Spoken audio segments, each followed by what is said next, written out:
श्रीपाद राजम शरणम प्रपद्ये. अध्याय 18. संत रविदास आणि श्रीपादांचं दिव्य मंगल दर्शन. मी त्या ब्राह्मण द्वयासमवेत यथाकाली कुरुगड्डीस जाऊन पोचलो. अनंत कोटी ब्रह्मांड नायक असलेले, आदी मध्य आणि अंत नसलेले, चतुर्दश भुवनांचा सार्वभौम असे लीलावतारी भगवान श्रीपाद प्रभू कृष्णा नदीत स्नान करून बाहेर येत होते. त्यांच्या दिव्य मंगल स्वरूपाच्या अकस्मात दर्शनानं आम्ही अगदी भारावून गेलो. त्यांच्या नेत्रांमधून अपार प्रेम, करुणा, वात्सल्य ओसांडून वाहत होतं. ते माझ्या जवळ आले. मी भांबावून जाऊन काय करावं हे मला सुचलंच नाही. ते स्वतःच मला नमस्कार करण्यास सांगत होते. मी त्यांना चरणस्पर्श केल्यावर त्यांनी कमंडलूतील पवित्र जल माझ्या अंगावर शिंपडलं. मी दिग्मूढ झालो. ते आपल्या मधुर वाणीनं म्हणाले, बेटा शंकर भट्ट, मी तुझ्यावर प्रसन्न झालोय. त्या मधुर वाणीचं वर्णन मी शब्दात करू शकत नाही. त्यांची वात्सल्यपूर्ण दृष्टी माझ्यावर पडली आणि मी कृतार्थ झालो. समस्त भूतलावरील आपल्या अनंत शक्तीनं विराजमान असणाऱ्या श्रीपादांनी आपला वरदहस्त माझ्या शिरावर ठेवला. माझी कुंडलिनी शक्ती जागृत झाली आणि मला दिसणारी सारी दृश्य सृष्टी अंतर्धान पावल्यासारखी अनुभूती आली. हजार सागर एकदम येऊन मला आलिंगन देत असल्याचा भास झाला. अनंत शक्तीचा विद्युत प्रवाह माझ्या नसानसांमधून वाहत गेल्यासारखा वाटून मोठा दाह झाला.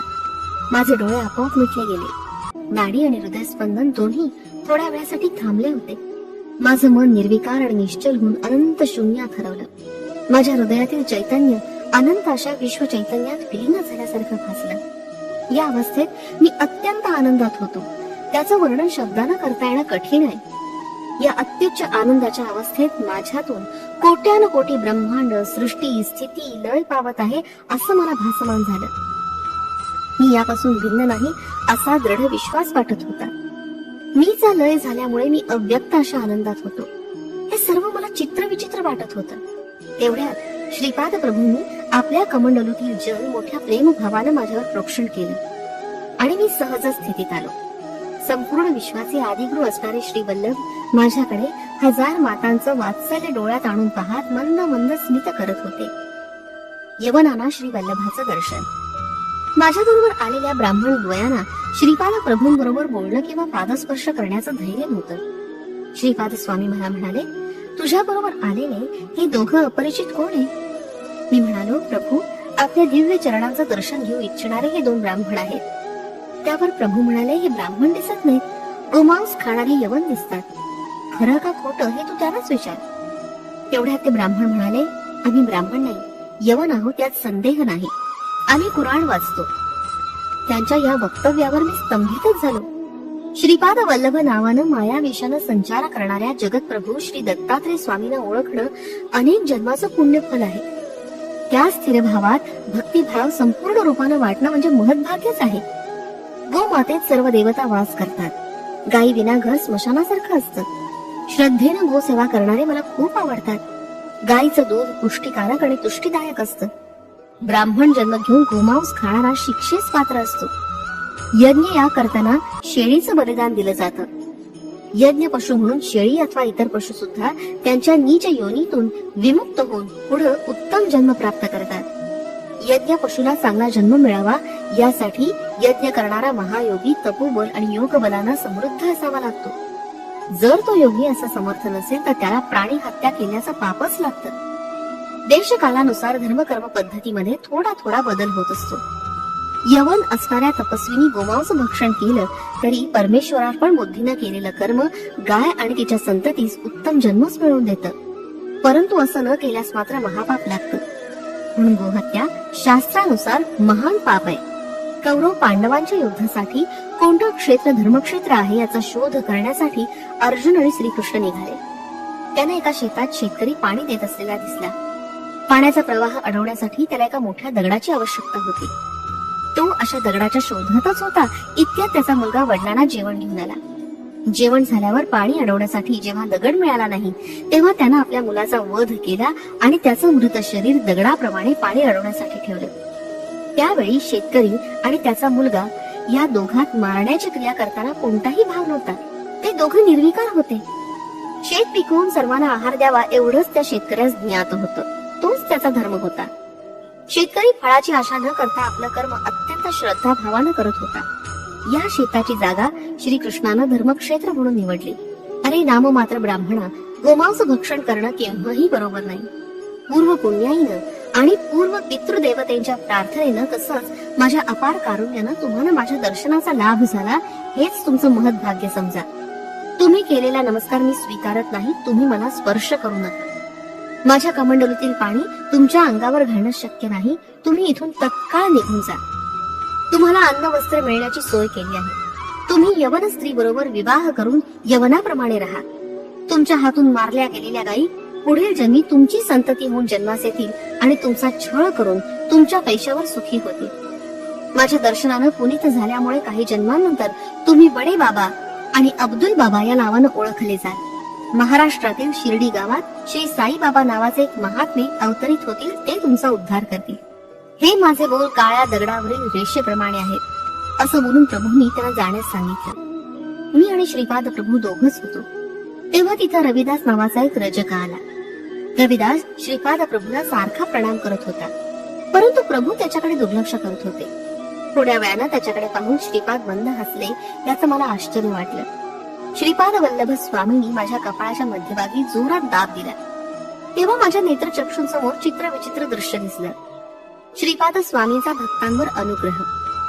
रविदासाची नाव कृष्णा नदीतून कुरुगड्डीकडे जात होती. त्या नावेत एक वेदशास्त्र पंडित बसले होते. इतर अस्पृश्य जातीच्या लोकांचा स्पर्श होऊ नये म्हणून ते एकटेच त्या नावेत बसून जात होते. ते पंडित रविदासाला म्हणाले, मी महापंडित आहे आणि श्रीपाद श्रीवल्लभ स्वामींकडे जात आहे. त्यांनी मला बोलावलंय, तेच तुला नावेचं भाडं देतील. ते ऐकून रविदासानं होकार दिला. नाव मार्ग आक्रमू लागली.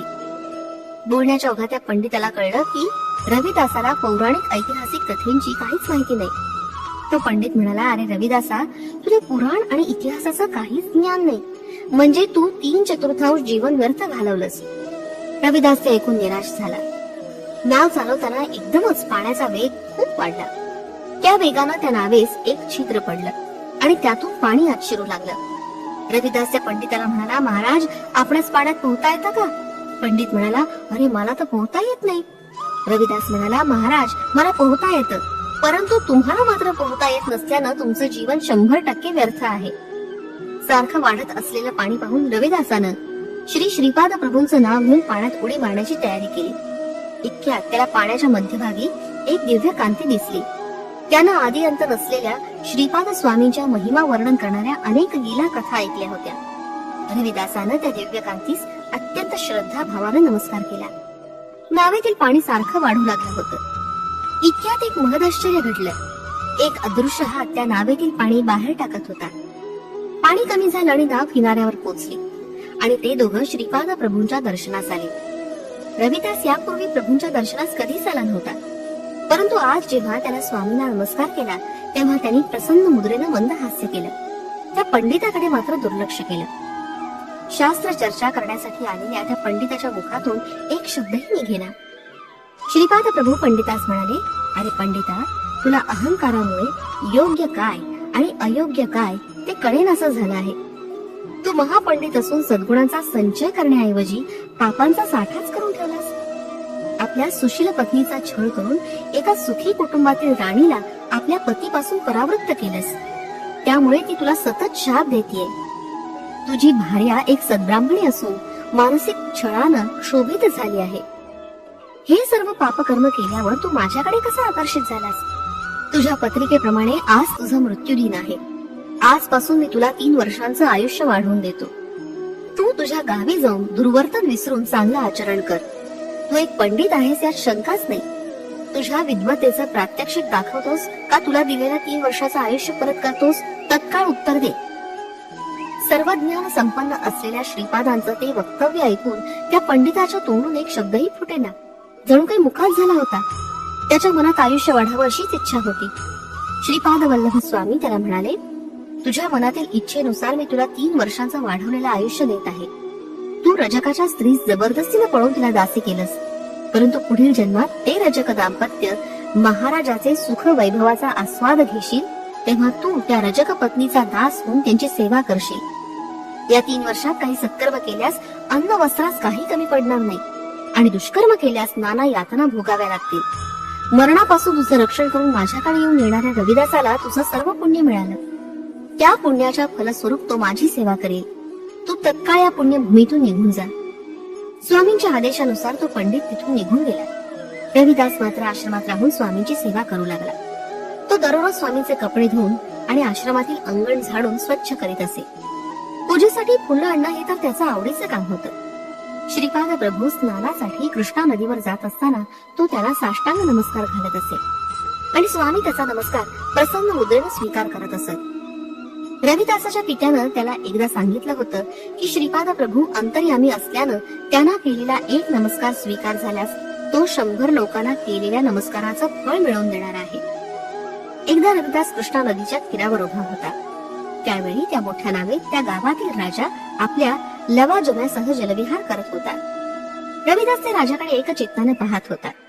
तेवढ्यात श्रीपाद स्वामी नदीत स्नान आटपून बाहेर आले. रविदासाचं त्यांच्याकडे लक्षच नव्हतं. स्वामींनी त्याच्या खांद्यावर हात ठेवून प्रेमाने विचारलं, काय पाहत आहेस रे रजका? त्यांच्या मधुर वाणीनं रविदास एकदम गोंधळला आणि स्वतःला सावली त्यानं स्वामींना साष्टांग नमस्कार घातला. स्वामी म्हणाले, त्या राजाच्या वैभवाकडे पाहत होतास ना? रविदासानं होकारार्थी मान हलवली.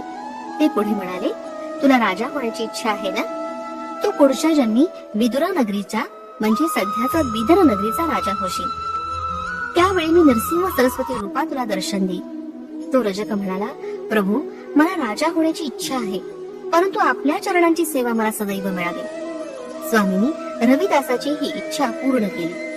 तो मृत्यूनंतर यवन कुलात जन्मला आणि यथाकाली तो विदुरा नगरीचा राजा झाला. राज्य वैभव उपभोगून जीवनाच्या उतार वयात त्याला नरसिंह सरस्वती स्वामींचं दर्शन झालं. त्यांच्या कृपेनं त्यास पूर्वजन्माची आठवण झाली आणि तो नरसिंह सरस्वती स्वामींच्या चरणावर नतमस्तक झाला. त्यानं स्वामींना आपल्या राजधानीत नेऊन मोठा सन्मान केला. खिरीनं भरलेलं अक्षय पात्र. आम्ही सर्वजण बसलो असताना एक तरुण ब्राह्मण तिथे आला. तो दुरून आला असल्यानं त्याचे पाय धुळीनं भरले होते. त्याचं नाव वल्लभेश्वर शर्मा असं होतं. त्याचं गोत्र काश्यप होतं आणि तो अपस्तंभ शाखेचा होता. श्रीपाद प्रभू पिठिकापुरमहून येणाऱ्या भक्तांना आपल्या आत्मीयांची सविस्तर माहिती, त्यांचा क्षेम कुशल विचारित असत. हा सर्वज्ञानी असणारा श्रीपादांचा आवडता छंद होता. वल्लभेश्वर पेठिकापुरमहून आला होता. त्याला स्वामींनी आपल्या नातलगांचे, स्नेह संबंधितांचं क्षेमकुशल विचारलं. मध्यानाची वेळ झाली होती. स्वामींचे शिष्य भिक्षा घेऊन आले होते. इतक्यात काहीतरी घेण्यासाठी स्वामींनी आपला दिव्य हात वर केला आणि एक चांदीचं पात्र हातात घेतलं. त्यात खीर भरलेली होती. तिथे जमलेल्या शिष्याला खीर वाटून दिली, परंतु ते भांड खिरीनं भरलेलंच राहिलं. श्रीपाद प्रभूंनी शिष्यांनी आणलेली सर्व भिक्षा नदीच्या पाण्यातील जलचरांना देण्याचा आदेश दिला. त्यानुसार रविदास सर्व भिक्षांना घेऊन कृष्णेच्या तीरावर गेला.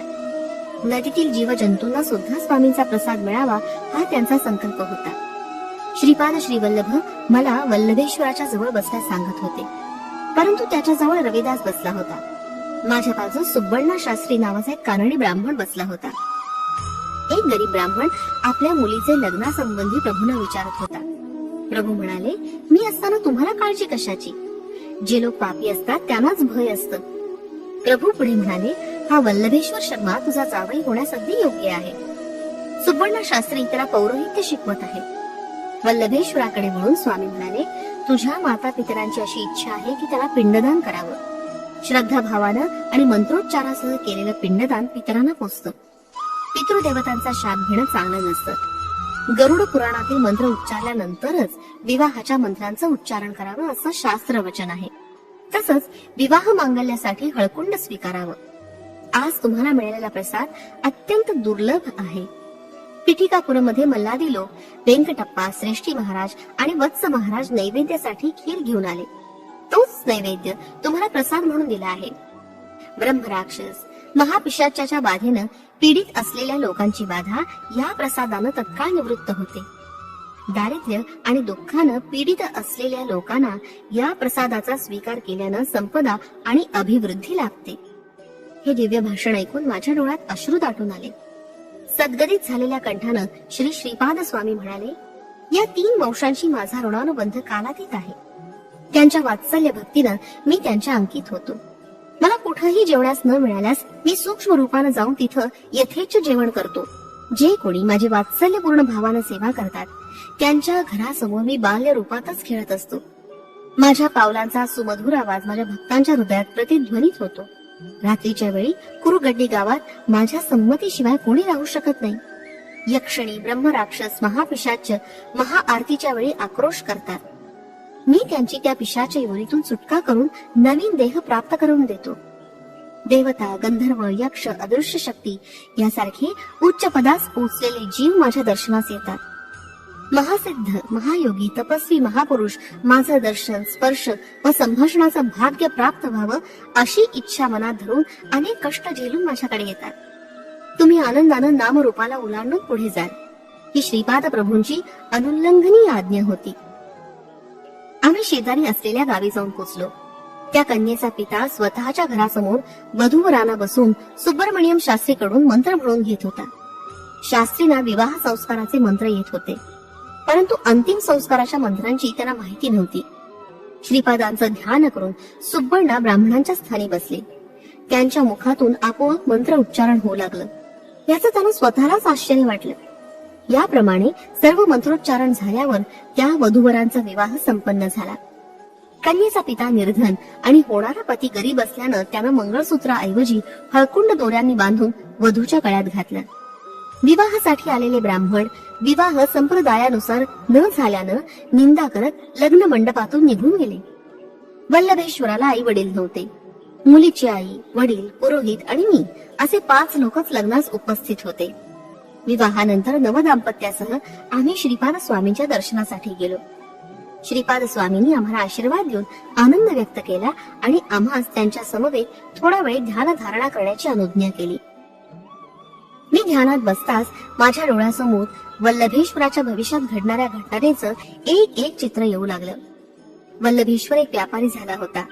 त्यानं मिळणाऱ्या नफ्यातून काही भाग वेगळा ठेवून त्याचा उपयोग कुरवपुरी सहस्र ब्राह्मण भोजनास करण्याचा नवस केला होता.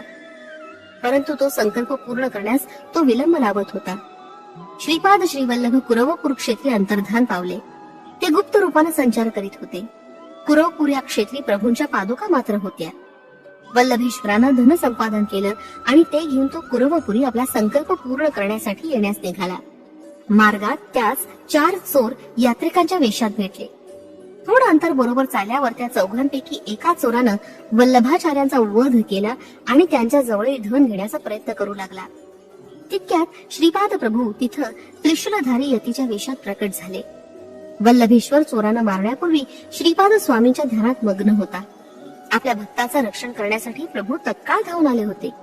त्यांनी 3 चोरांना आपल्या त्रिशूलानं मारून टाकलं. चौथा चोर अत्यंत केविल बाणासुरात स्वामींना म्हणाला, महाराज मी चोर नाही. दयावंत प्रभूंनी त्या चौथ्या चोरास अभयदान देऊन विभूती दिली आणि म्हणाले, वल्लभेश्वराचं शिर आणून त्याच्या धडास जोडून ठेव. त्याप्रमाणे ठेवताच स्वामींनी त्या मृतदेहाकडे अमृत दृष्टीनं पाहिलं. दुसऱ्या क्षणीच वल्लभेश्वराला नवजीवन प्राप्त होऊन तो झोपेतून उठून बसल्यासारखं उठून बसला. त्या चौथ्या चोरानं वल्लभेश्वराला झालेला प्रकार सांगितला. त्याला झालेल्या आनंदाला सीमा नव्हती. श्रीपाद प्रभूंचे प्रत्यक्ष दर्शनाचे भाग्य न लाभल्यामुळे मात्र त्यास वाईट वाटले. वल्लभेश्वरामुळे श्रीपाद प्रभूंचं दर्शन घडल्यानं तो चौथा चोर अत्यंत आनंदित होता. वल्लभेश्वर कुरवपुराला येऊन पोहोचला. त्यानं 1 सहस्र ब्राह्मणांऐवजी 4 सहस्र ब्राह्मण भोजनाची आराधना केली होती. श्रीपाद स्वामींचं विराट स्वरूप. आम्ही सर्वजण डोळे झाकून ध्यानात बसलो होतो. मला वल्लभाचार्यांच्या भविष्यात घडणाऱ्या घटनेचं चित्र दिसत होतं. इतक्या डोळे उघडण्याची श्रीपाद प्रभूंनी अनुज्ञा दिली. ते म्हणाले, कोणतंही कार्य अकारण होत नाही. प्रत्येक कर्मासाठी काही ना काहीतरी कारण असतंच. सृष्टीचे विधान चित्र विचित्र आहे. निर्गुण निराकार असा मी तुमच्यासाठी साकार रूपात अवतरित झालो आहे. हे पाहून तुम्हाला आश्चर्य वाटेल. परिमित आणि अवधूत नसलेला मी तुम्हाला परिमित आणि अवधूत असल्याचा भास होतो व तसा अनुभव सुद्धा येतो. हा फार गुंतागुंतीचा विषय आहे. सर्व शक्ती माझ्या स्वाधीन आहे. या अनंत कोटी ब्रह्मांडात प्रत्येक अणुरेणूमध्ये मीच भरून राहिलो आहे. अणुरेणूंना एकत्र करून ठेवणारा संकल्प स्वरूप मीच आहे. या अणुअणूला वेगवेगळं करून नूतन सृष्टीची निर्मिती करण्यासाठी जी स्थिती हवी असते त्यासाठी प्रलयकाळ साधणारा रुद्र रूपही मीच आहे. हे ज्ञान आणि हे अज्ञान याचा तुम्हाला बोध करून सर्व जीवांस अनेक प्रकारची माया करून त्याच सर्वांना बंदिस्त मीच करतो. जेव्हा जेव्हा भक्त आर्ततेनं माझी प्रार्थना करतात आणि मला सहाय्यासाठी बोलवतात, तेव्हा तेव्हा मी सहस्त्र बाहूंनी त्यांचं रक्षण करतो. हे माझं अनादि तत्वही मीच आहे. प्रत्येक जीव मात्रात व्यापून असलेला मी तोच मी. अशा मी मध्ये असलेल्या शक्तिमत्व, सर्वज्ञता, सर्वांतर्यामित्व तुमच्या दृष्टीला दिसत नसल्यानं तुम्ही भ्रमित होता. याचा तुम्हाला अनुभव येऊन तुम्ही मला व्यक्त स्वरूपात पाहिलं तर आश्चर्य वाटण्यासारखं काही आहे का? परब्रह्म स्वरूप असलेले श्रीपाद प्रभू या प्रकारे समजावून सांगत असताना घंटानाद ऐकू आला. सगळे आश्चर्यकारक मनस्थितीत असताना तो घंटानाद शांत झाला. आम्ही सर्वजण बसलो असताना श्रीपाद प्रभू म्हणाले, श्रीपाद श्री वल्लभांचा हा अवतार फळ देणारा महान अवतार आहे. माझं नामस्मरण केल्याशिवाय कोणताच अवधूत पूर्ण सिद्धी प्राप्त करू शकत नाही. तसंच महान योगी सुद्धा सिद्धी प्राप्त करण्यासाठी माझं नामस्मरण करतात. हे वल्लभेशा, तुझे आईवडील लवकरच निवर्तले आणि तुझ्या नातेवाईकांनी तुला दुर्मार्गाला लावून तुझी सर्व संपत्ती हिरावून घेऊन तुला भिकारी केलं हे आम्हाला ज्ञात आहे. त्या नातेवाईकांची मुलं सुद्धा तुझ्याशी वैरभावानं वागतात हे आम्ही जाणतो. तुझे ते दुष्ट नातेवाईक पुढील जन्मात चोर बनले. तू धन घेऊन कुरुगड्डीस येत असताना त्या चोराने तुझं धन लुटून तुला मारून टाकलं. तू आमचं स्मरण करताच आम्ही तिथे प्रकट होऊन आमच्या त्रिशूलानं 3 चोरांचा वध केला. 4था चोर आम्हा शरण आला. त्याचा दोषही अत्यंत कमी असल्यानं आम्ही त्याला जीवनदान दिलं. श्रीपाद प्रभूंचं हे वक्तव्य ऐकून वल्लभाच्या पत्नीच्या डोळ्यात पाणी आलं. ते पाहून श्रीपाद प्रभू म्हणाले, हे माते, प्रत्येक स्त्रीमध्ये आम्हास जन्म दिलेल्या अखंड सौभाग्यवती सुमती महाराणीच दिसते. त्या महान मातेच्या कुशीमध्ये नेहमीच आम्ही बालकच असतो. तू दुःखी होऊ नकोस. मी दिलेलं हळकुंड जपून ठेव. तुला या हळकुंडामुळे सदैव सौख्य लाभेल. तू अखंड सौभाग्यवती राहशील. आमचं हे वचन काळ्या दगडावरील रेषेप्रमाणे अटळ आहे. त्याला सृष्टीतील कोणतीच शक्ती बदलू शकत नाही. मला गायत्री मंत्राचा उपदेश करणारे माझे प्रथम गुरु माझे पिताच असून त्यांचं नाव चिरकाळ टिकून राहील. आमच्या पुढच्या अवतारात नरसिंह नावाबरोबर सरस्वती नाव जोडून नृसिंह सरस्वती असं नाव आम्हास लाभणार आहे. आमचे आजोबा बापनाचार्युलू यांचं नाव सुद्धा अजरामर करण्याचा आमचा मानस आहे. नृसिंह सरस्वती अवतारात आमचं रूप आमच्या आजोबांसारखंच असेल. आमचे आजोबा माझे दुसरे गुरु होते. त्यांच्याकडे वेदशास्त्राचा अभ्यास केला. तुम्ही पाहत असलेली ही घंटा एकेकाळी आमच्या आजोबांच्या घरात होती. ती माझ्या संकल्पानं अनेक प्रदेशात फिरून आली आहे. ती भूमीतील भुयारी मार्गाने सुद्धा जात असे. हे शंकर भट्टा, तू रचना करीत असलेल्या तेलुगू भाषेतील श्रीपाद श्री वल्लभ चरित्रामृतातील 18वा अध्याय इथे संपत आलाय. ही घंटा पिठिकापुरम गावात येऊन पोचली आहे. ही घंटा अनेक आकार घेऊन अनेक आकार बदलून माझ्या संकल्पानुसार पुन्हा इथे आली आहे. आमच्या आजोबांच्या स्वतःच्या घरात माझ्या महासंस्थानाची स्थापना होईल. आमच्या प्रेमाची खूण म्हणून ही जय जय निनाद करणारी घंटा आम्ही पिठिकापुरमला पाठवली आहे. श्रीपाद श्रीवल्लभांचा जय जयकार असो. फलश्रुती, पापकर्मांचा नाश, भाग्यवृद्धी.